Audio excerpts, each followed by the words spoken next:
В жизни, наверное, встречается два типа людей. Есть такие мухи, которые могут пролетать красивые сады и все равно найти мусор и какашки, потому что именно это надо для выживания. А есть люди, как пчелы.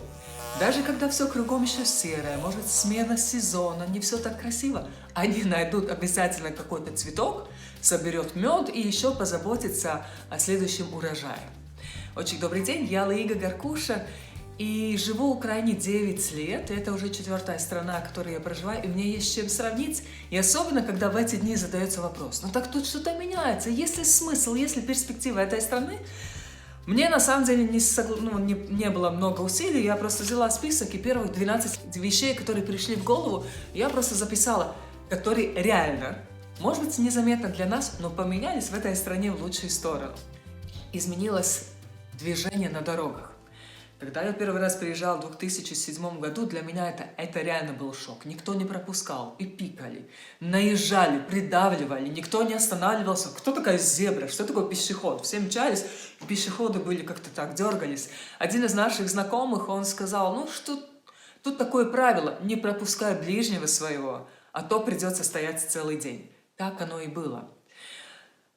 Прошло 15 лет, и на дорогах уже не стоят эти пузатые, наглые дорожные милиционеры.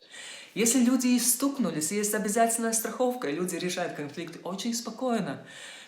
На самом деле люди пропускают, держат дистанцию, и сейчас уже ехать по улицам Украины, по дорогам, это гораздо приятнее и безопаснее. Так что, ребята на велосипедах. То время, чтобы выехать на велосипеде на улице, надо было на самом деле быть очень смелым, потому что их вообще не считали как полноценными участниками движения, их бомбили, на них наезжали, пипикали, и просто только самые отчаянные как-то могли перемещаться. Прошло время. Не везде, конечно, есть еще куда расти, но появились велодорожки, паркинги, можно сдать велосипед, снять в аренду, люди гораздо цивильнее едут в шлемах, они отличаются, и эта культура, она тоже медленно к нам заходит. Ну и давайте автозаправочные станции. Я помню, когда родился наш первый ребенок, мы жили в Польше, и очень часто нам нужно было вечером выезжать из Кракова, следующий день быть в Киеве. Длинные переезды, я помню, на трассе Киев-Львов, это 550 километров, те, которые не знают, была, наверное, одна такая более цивильная автозаправочная станция. Это где-то километров 140 до Киева. Я даже не говорю про разбавленный бензин, про туалеты часто на улице, холодную воду, про какое мыло, о чем вы говорите. Сейчас для нас, когда заедем на заправку, очень часто возьмем классное кофе с пенкой, выпечку, там можно книжку купить. По дороге, если не успели, покупаем подарок кому-то. И сейчас уже автозаправочные станции – это вообще что-то другое. Курение в публичных местах. Я как-то зашла в ресторан где-то на Крещатике и спросила официанту, где тут есть зона для курящих. Я помню, зона для некурящих? О чем вы, девушка? У нас везде курят. На остановках. Если ты не хочешь курить, это твоя проблема. Я даже не помню, в котором году это отменило. Я знаю, что есть люди, которым это не нравилось.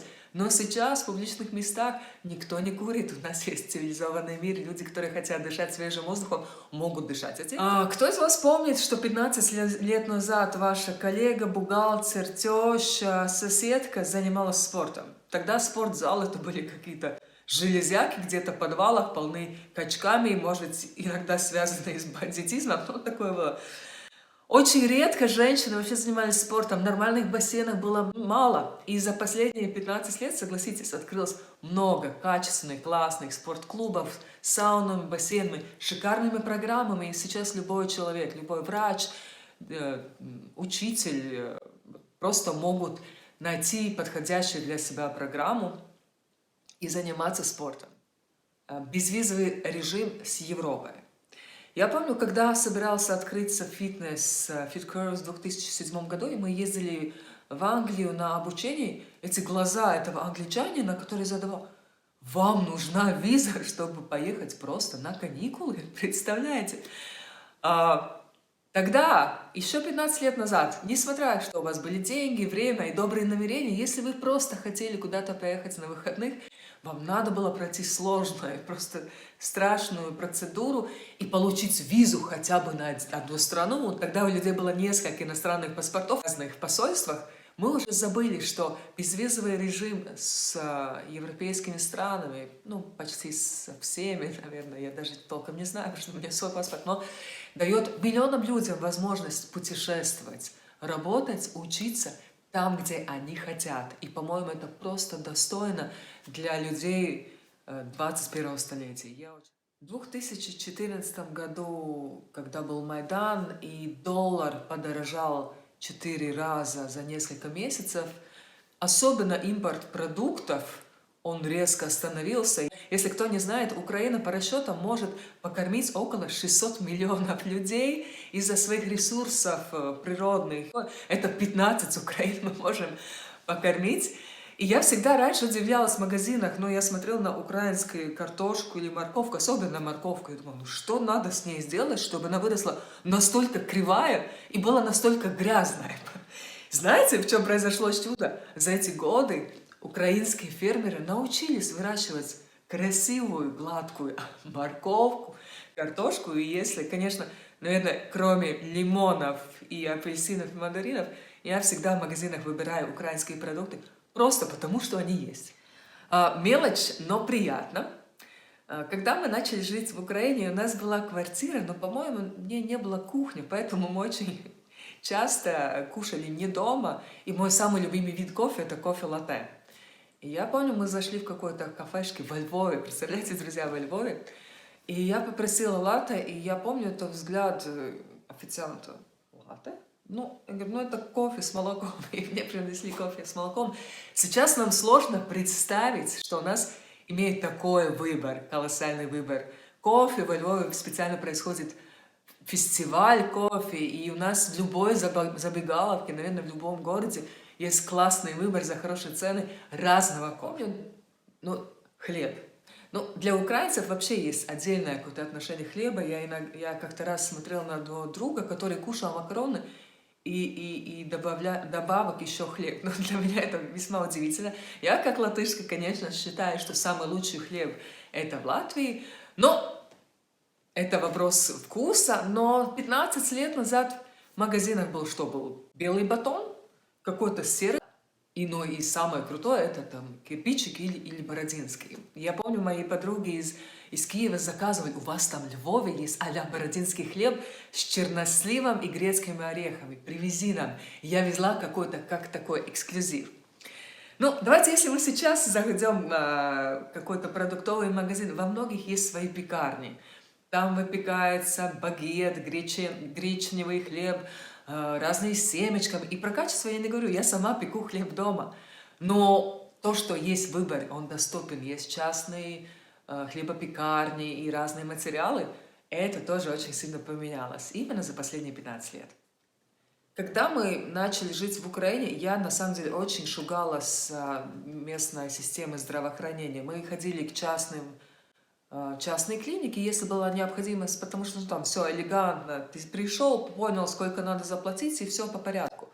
Потому что зайти в такую маленьком селе амбулатории, это было страшно. Я помню, мне нужна была какая-то справка, я захожу, это дом, где, наверное, последний раз ремонт сделан в 1953 году, стены обваленные, какая-то штукатурка, страшный ковер. Я выздоровела, наверное, сразу от того, что от сочувствия, что тут есть люди, которые целый день тут сидят и стараются работать. Это низкий поклон врачам и специалистам в Украине, которые как-то выживают. Благодаря медицинской системе, согласитесь, вот амбулатории в той маленьком поселке, где я жила, они утеплили здание, сделали внутри ремонт. И сейчас, когда я иду к врачу, во-первых, он работает классной, светлой, приятной атмосфере. И, во-вторых, поскольку я у него зарегистрирована, он получает, наверное, достойную зарплату в Украине для врача. Например, месяц назад близкая моя женщина неудачно упала и поломала руку, и нам надо было ехать в больницу скорой помощи. Я думаю, ну вот сейчас будет. И я была ну, весьма приятно удивлена, что быстро, оперативно ей сделали рентген, поставили гипс, вежливые классные врачи, еще проверили. Там было кофе, надо было подождать, мы могли уютно посидеть. Раньше такого не было. Ну, у меня еще есть такая слабость. Одна из моих профессий, я работала в архитектуре и люблю реконструкции. Еще какое-то время занималась строительными лесами, поэтому мой глаз я сразу замечаю строительные леса, их могу определить по качеству, по безопасности. 15 лет назад Львов, конечно, был прекрасный город, но он был такой обшарпанный.